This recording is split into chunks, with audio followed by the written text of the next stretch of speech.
আজ বুধবার। পথে আমি আর কিশোরী তারানাথের বাড়ির উদ্দেশ্যে রওনা দিয়েছি। আজ আকাশ একদম পরিষ্কার, বৃষ্টি আসার কোনো লক্ষণই দেখছি না। যদিও সেটা খুব ভালো, তার কারণ কাল আবার মহালয়া। বুঝলে ভাইয়া, দুর্গাপুজো তো চলেই এলো, তাই আজ ভাবছিলাম তারানাথের কাছে দুর্গাপুজোর কোনো একটা গল্প শোনার আবদার করব। আমি বললাম, হ্যাঁ তাই বলো, কিন্তু একটা কথা আগে থেকে বলে রাখি, ওর বলা কথাগুলোকে আবার গল্প বলে চটিয়ে দিও না, তাহলে আবার মুশকিল আছে। আচ্ছা তুমিই বলো না, ওর কথাগুলো কি তোমার সত্যি বলে মনে হয়? আমি বললাম, কি জানি, মন তো বিশ্বাস করতেই বলে। নাও, চলে এসেছি। কিশোরী ডাকতে লাগলো, তারানাথ, ও ঠাকুরমশাই, বাড়ি আছেন নাকি? ভিতর থেকে তারানাথের কণ্ঠস্বর ভেসে এলো, আরে তোমরা এসো এসো, ভিতরে এসো। এরপর তারানাথ দরজা খোলার পর আমরা ভিতরে গিয়ে বসলাম। তবে আজ আমরা আর তেলে ভাজা আনিনি, পথে গরম জিলিপি ভাজছিল, সেটা এনেছিলাম। ওটা তারানাথের হাতে ধরাতেই ও রান্নাঘরে গিয়ে চারির কাছে দিয়ে এসে বলল, ইহে কিশোরী, কাল তো মহালয়া, পুজো তো তাহলে চলেই এলো। একদমই তাই, আর সেই জন্যই আজ আমরা দুর্গাপুজো নিয়ে একটা গল্প শুনতে এসেছি। তোমাদের কতবার বলেছি, আমি যেগুলো বলি ওগুলো কোনো গল্প না, সবটাই আমার জীবনে ঘটা সত্যি ঘটনা। এরপর তারানাথ একটু ভেবে নিয়ে বললেন, একটা ঘটনার কথা মনে পড়ছে। যেইবার দেবী চামুণ্ডার কৃপা ছাড়া আমি সুধামাকে বাঁচাতেই পারতাম না। দুর্গাপুজোর গল্প শুনতে চাইলাম, আর আপনি দেবী চামুণ্ডার কথা বলছেন? ও কি, ওসব কথা বলো না। আর দেবী চামুণ্ডার পূজা যে দুর্গাপূজার মধ্যেই হয়, বরং সেই সময়টাকে সবথেকে গুরুত্বপূর্ণ সময় বলা হয়। দাঁড়াও, এভাবে বললে তোমরা বুঝবে না, একেবারে প্রথম থেকেই শুরু করি। আমি বললাম, তাহলে তাই করুন ঠাকুরমশাই। এমন সময় চা আর জিলিপি হাতে নিয়ে ঘরে প্রবেশ করল চারি। হাত থেকে চা আর জিলিপি নামিয়ে রেখে চারি চলে গেল। আর এদিকে তারানাথ চায়ের কাপে একটা চুমুক দিয়ে বলতে শুরু করলেন, সেইবার আমি ছিলাম ভবানীপুরের এক কালী মন্দিরে। তখন দুর্গাপূজা দোরগোড়ায় চলে এসেছে। তবে সেখানে আমি থাকতাম মন্দিরের পুরোহিত মশাইয়ের সঙ্গে। তিনি মন্দিরের পাশে এক কুটিরে থাকতেন, আমাকেও সেখানেই থাকতে বলেছিলেন। একদিন সন্ধেবেলায় মন্দিরে বসে আছি, দেখলাম এক বছর 50-এর ভদ্রলোক মন্দিরে প্রবেশ করলেন। তারপর মাকে প্রণাম করে পুরোহিতকে বললেন, কেমন আছেন ঠাকুরমশাই? দুর্গাপুজো চলে এলো তো, আপনি কিন্তু পঞ্চমী তিথি থেকেই আমার বাড়িতে থাকবেন। হ্যাঁ বাবা, সে আর বলতে। তা তুমি কেমন আছো? আর তোমার মেয়েকেও তো আর মন্দিরে আসতে দেখি না। আসলে সুধা মায়ের শরীরটা বড্ড খারাপ, তাই তো মায়ের কাছে প্রার্থনা করে গেলাম। এদিকে আমি খেয়াল করলাম ভদ্রলোকের কথা বলার সময় চোখ থেকে জল বেরিয়ে এলো, অথচ তিনি সেটাকে লুকিয়ে গেলেন। তারপর আচমকাই আমার দিকে ফিরে বললেন, আপনি? উনি তারানাথ তান্ত্রিক। আমি দেখলাম তান্ত্রিক কথাটা শোনার পর ওনার মুখে কেমন একটা আলোর ছটা দেখা গেল। তারপর তিনি বললেন, তাহলে ঠাকুর আপনিও আসবেন আমার বাড়িতে, কেমন? পুজোটা কাটিয়ে যাবেন। আমি বললাম, আচ্ছা, তা আপনার নামটাই তো জানা হলো না। আমার নাম রমাকান্ত সেন। এই কথা বলে ভদ্রলোক বিদায় নিলেন। বুঝলে তারানাথ, ওই যিনি এসেছিলেন এনার বাড়ির দুর্গাপুজো, মানে যাকে বলে বনেদি বাড়ির দুর্গাপুজো। হ্যাঁ, আমি বললাম, বাহ, তাহলে তো বহু প্রাচীন এই দুর্গাপূজা। শুনেছি এই ধরনের দুর্গাপূজা কম করে 100-200 বছরের পুরনো হয়। ঠিকই বলেছ। এদের বাড়ির দুর্গাপুজো বহুদিন ধরে বংশ পরম্পরায় হয়ে আসছে, আর ওদের বাড়ির দুর্গাপুজো আমরাই বংশ পরম্পরায় করে আসছি। এই বাড়ির দুর্গাপুজো সেন বাড়ির দুর্গাপুজো নামে বিখ্যাত, আর ভবানীপুর গ্রামের এটা অন্যতম এক প্রধান বৈচিত্র্য। আমি বললাম, বাহ, এসব শুনেও ভালো লাগে। এরপর 5 দিন কেটে গেল। পরের দিন পঞ্চমী। তারানাথ, মনে আছে তো?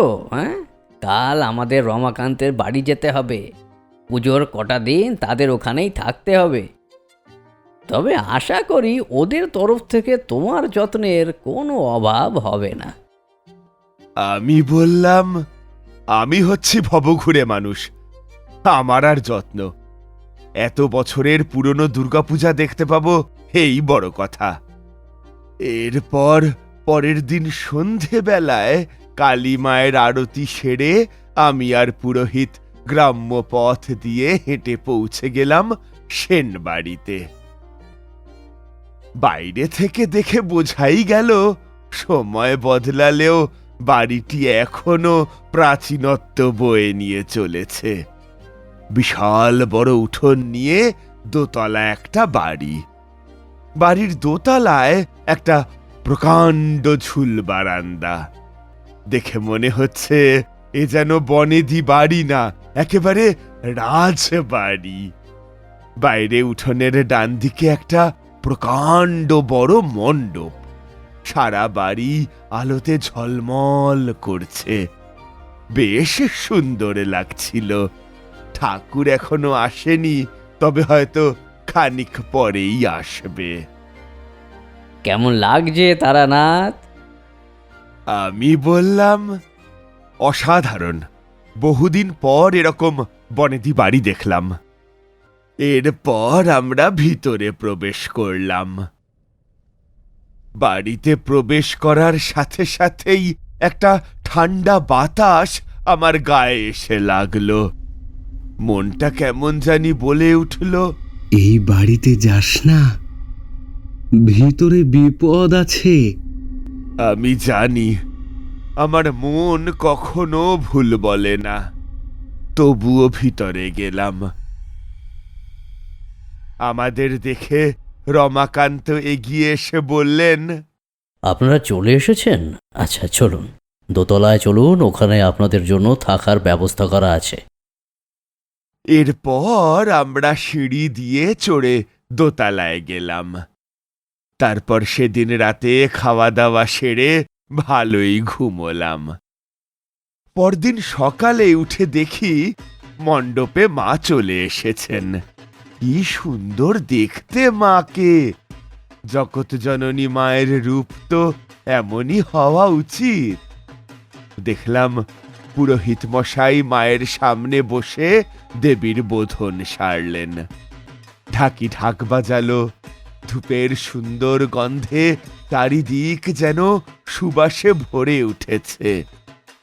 মণ্ডপে সম্ভবত রমাকান্তের স্ত্রী ও 3 জন মহিলা হাতে হাতে পুরোহিত মশাইকে সাহায্য করছিলেন। মণ্ডপের বাইরে বেশ কিছু বাচ্চা খেলা করছিল। সব মিলিয়ে আলাদাই মেজাজ। মাঝে একবার রমাকান্ত এসে বললেন, কেমন লাগছে ঠাকুর? আমি বললাম, খুব সুন্দর। কিন্তু মনে তখন আমার একটা প্রশ্ন ঘুরছিল। কি প্রশ্ন? গল্প শুনতে শুনতে কখন যে 4 জিলিপি শেষ হয়ে গেছে টেরই পাওয়া যায়নি। প্রশ্নটা হলো, সেখানে সবাইকে দেখতে পাওয়া গেলেও ওনার মেয়ে সুধাকে দেখা যাচ্ছিল না। একবার ভাবলাম জিজ্ঞেস করি, কিন্তু তার আগেই তিনি চলে গেলেন ওখান থেকে। এরপর সেই দিনটাও কেটে গেল। কিন্তু রাতের বেলা যখন ঘুমিয়েছিলাম, তখন হঠাৎ মাঝরাতে ঘুমটা ভেঙে গেল। মনটা আমার কেমন জানি কু ডাকতে লাগলো। শুধু মনে হচ্ছিল অশুভ কিছু একটা ঘটতে চলেছে। তবু আমি আর বেশি না ভেবে ওই দিন ঘুমিয়ে পড়লাম। পরের দিন সপ্তমীও খুব ভালোভাবে কেটে গেল, কিন্তু ওই রাতের বেলা একই সময়ে একটা চাপা গর্জনে ঘুমটা কেমন জানি আবারও ভেঙে গেল। কিন্তু আজ আমি আর বিছানায় শুয়ে থাকতে পারলাম না। ধীরে ধীরে বিছানা ছেড়ে উঠে দরজা খুলে বাইরে এলাম। এসে দেখি ঝুল বারান্দায় দাঁড়িয়ে উঠোনের দিকে তাকিয়ে আছে একটি যুবতী মেয়ে। বয়স ওই 23-24 হবে। পরনে তার লাল শাড়ি, কিন্তু অবাক করা ব্যাপার হচ্ছে তার মুখ থেকেই ভেসে আসছে অদ্ভুত সেই চাপা গর্জনটা। মনে হলো যেন কারোর উপর রেগে আছে ও। এরপর দেখলাম একটা কালো কাক উড়ে এসে ওর হাতের উপর বসলো। আর তারপর যা দেখলাম তাতে আমার রক্ত জল হয়ে যাওয়ার জোগাড়। ঠিক এমন সময় পুরোহিত মশাই কখন যে আমার পিছনে চলে এসেছেন তা আমি টেরই পাইনি। পুরোহিত মশাই ওই দৃশ্য দেখে অবাক হয়ে বললেন, সুধামা? আমি দেখলাম পুরোহিত মশাইয়ের কথা শুনে সুধা আমাদের দিকে ফিরল। তার গোটা মুখটা ফ্যাকাশে, অথচ তার চোখ দুটো থেকে যেন আগুন বেরোচ্ছে, এতই তীক্ষ্ণ তার নজর। দেখে মনে হলো যেন আমাদের ভস্ম করে দেবে। আর তার সাথে সাথেই আমরা দেখলাম ওর হাতের উপর থাকা কাকটার গলা ধরে মুড়িয়ে টান দিয়ে ছিঁড়ে ফেলল সে। আর সাথে সাথেই তার মুখে ছিটকে এলো রক্ত। সেই রক্তের ছোঁয়াতে তার মুখে ফুটে উঠল অদ্ভুত এক হাসি। আর সেই কাকের শরীর আর মুন্ডুটা নিয়ে না তাকিয়েই উঠোনের উপর ছুঁড়ে মারল সুধা। ওর মুখ থেকে ভেসে এলো ভয়ানক এক হাসি।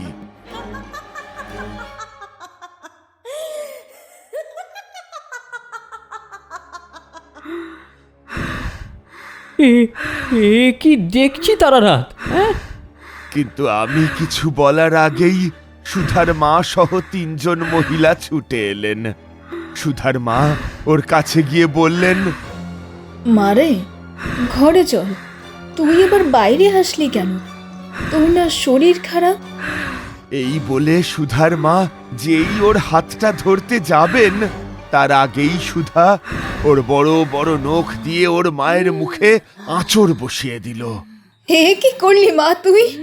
সুধার মা আর্তনাদ করে উঠলেন। ওর মুখের আঘাতের চিহ্ন থেকে রক্ত পড়তে লাগলো। বাকি 3 জন এসে সুধার মাকে সরিয়ে নিয়ে গেলেন। এদিকে রক্ত দেখে সুধা আবার হেসে উঠল। এমন সময় রমাকান্ত ওনার 4 জন লেঠেলকে নিয়ে বারান্দায় প্রবেশ করলেন। তোকে না বলেছি ঘর ছেড়ে বাইরে বেরোবি না? যা, ঘরে যা। তারপর সেই 4 জন লেঠেল সুধাকে নিয়ে ঘরে চলে গেল। সুধা গর্জন করে পুরুষালী কণ্ঠে বলল, কেউ বাঁচবি না তোরা, কেউ বাঁচবি না, সবাইকে মারবো আমি।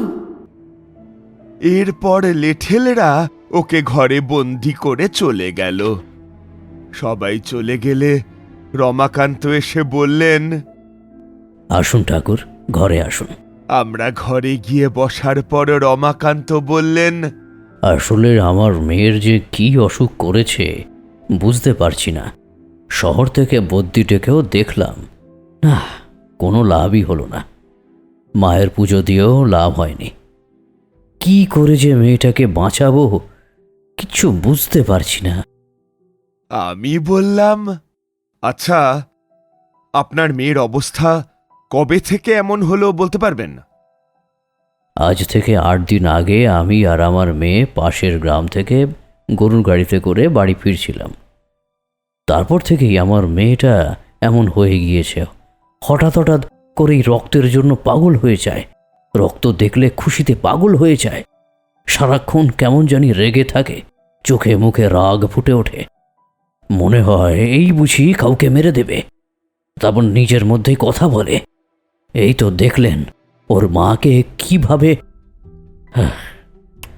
এই কারণেই ওকে ঘরের মধ্যে বন্ধ করে রাখা হয়েছে। ভেবেছিলাম এবারের পুজোটা ভালো করে কাটাবো, সেটাও হলো না। আমি এখন যে কি করে ঠিক করব আমার মেয়েকে বুঝতে পারছি না। সত্যিই তো বেশ ভয়ানক ব্যাপার। আমি বললাম, একটা কথা বলুন তো, আপনারা যেখান থেকে এসেছিলেন তার আশেপাশে কি শ্মশান আছে? হ্যাঁ আছে তো, কিন্তু কেন বলুন তো ঠাকুর? কারণ সেখানেই তার বাস। মানে? মানে আপনার মেয়ের মধ্যে কোনো এক ভয়ানক পিশাচ ভর করেছে।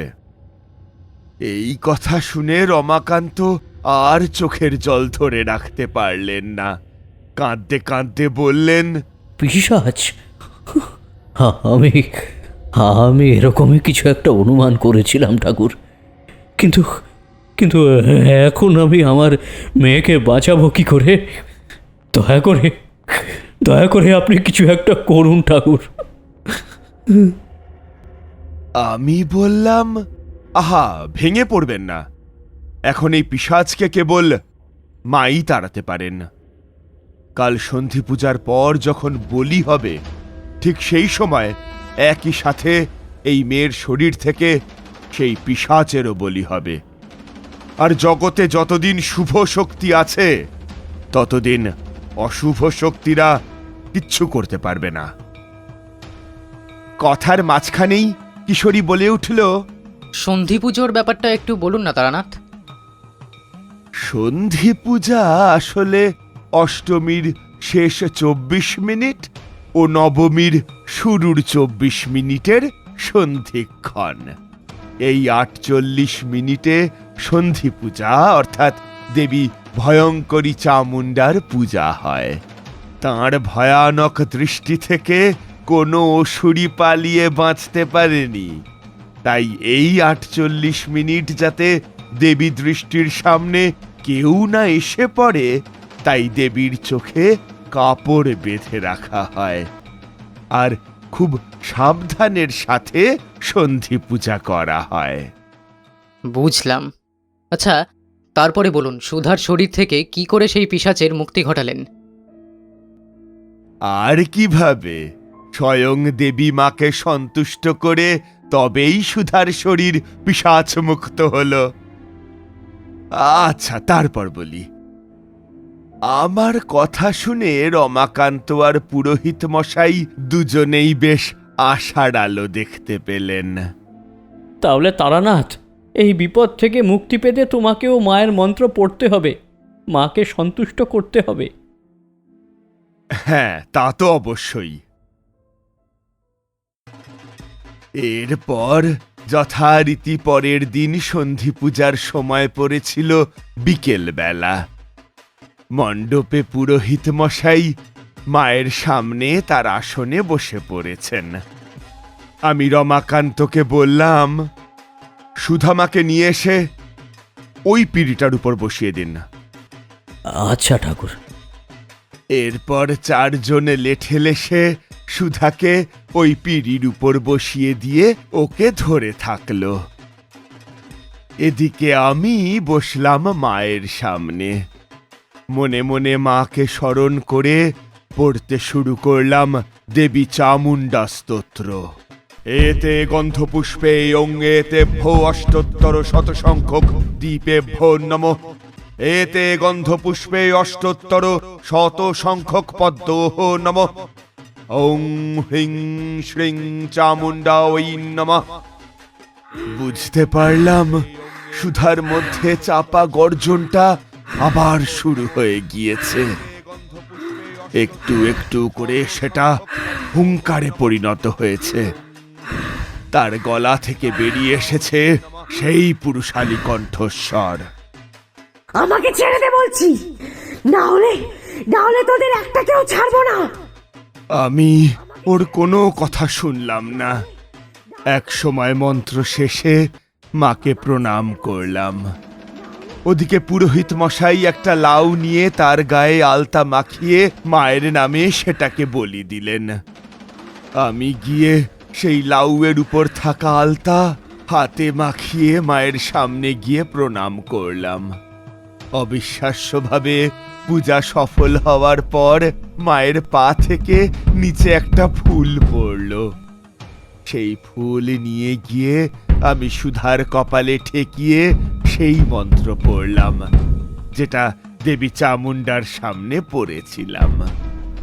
তারপর ধীরে ধীরে দেখলাম সুধামা মাটিতে লুটিয়ে পড়ল। এরপর ওকে ওখান থেকে তুলে ওর ঘরে নিয়ে যাওয়া হলো। পরে সন্ধ্যায় তার জ্ঞান ফেরার পর দেখলাম সে সম্পূর্ণ সুস্থ হয়ে গেছে। তারপর পূজার পরও রমাকান্ত আমাদের খুব খাতির করেছিলেন। এই ছিল দেবীর আশীর্বাদের কাহিনী। এই বলে তারানাথ তার গল্প শেষ করল।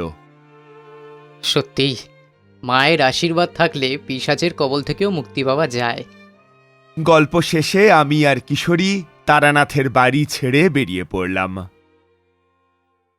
আমাদের এই গল্প যদি আপনাদের ভালো লেগে থাকে তাহলে অবশ্যই লাইক করবেন এবং শেয়ার করবেন। যারা চ্যানেলটিতে নতুন তারা অবশ্যই সাবস্ক্রাইব করুন। শুধু বেল আইকনটি টিপে নোটিফিকেশন অন করে দিন, যাতে আমাদের পরবর্তী কাজগুলোর খবর সবার আগে আপনার কাছে পৌঁছয়। ধন্যবাদ।